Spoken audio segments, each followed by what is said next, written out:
justement l'équipe que vous allez aligner demain? Tout de suite.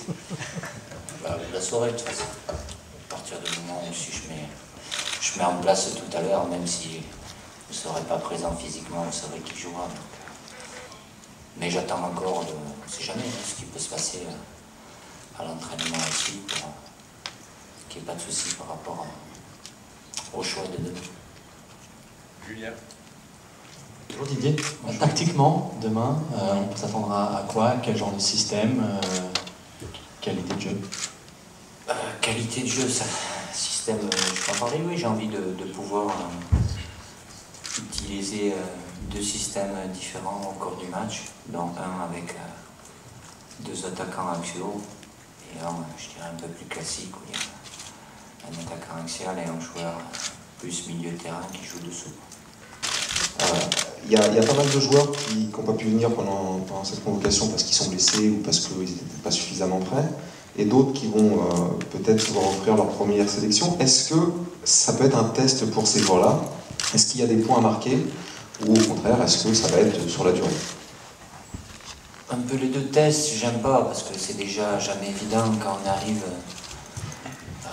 pour sa première convocation en équipe de France. Tout dépend des tempéraments, des personnalités, des caractères des joueurs. C'est un moment sur le plan émotionnel qui est très fort. Il faut après le digérer aussi, mais je ne veux pas que les joueurs viennent avec la sensation de passer un examen. Voilà. Il y aura évidemment la possibilité de s'exprimer durant le match pour certains d'entre eux.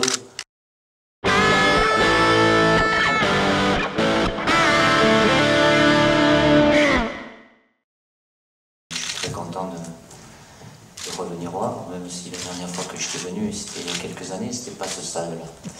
Donc c'était avec l'AS Monaco. Donc, mais non, quand j'étais joueur aussi, d'aller faire des matchs en province, comme l'a dit Hugo tout à l'heure, il y a un côté aussi rafraîchissant, dépaysant, du fait que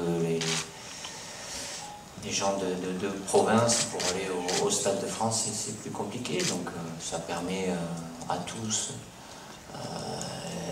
les gens qui habitent un peu partout dans toute la France, d'avoir à un moment ou un autre la possibilité d'avoir l'équipe de France qui soit un peu plus proche.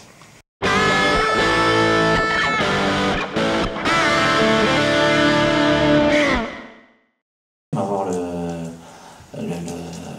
le ballon, c'est toujours mieux. Donc là, je vous apprends rien, hein. L'adversaire il doit courir derrière, il doit défendre. Même si cette équipe du Uruguay a cette caractéristique-là aussi, qui repart très vite. Et, bon, c'est vrai qu'avec la capacité à faire des courses de Cavani et Suarez, mais ils ne sont pas là, ils étaient extrêmement dangereux et capables de jouer long et jouer le deuxième ballon. C'est des options de jeu, mais peu importe le système, c'est de faire en sorte d'avoir le ballon, mais c'est pas tout de l'avoir. Après, on peut l'avoir, c'est surtout être efficace et faire en sorte de créer du danger, se créer des occasions et bien évidemment de marquer des buts.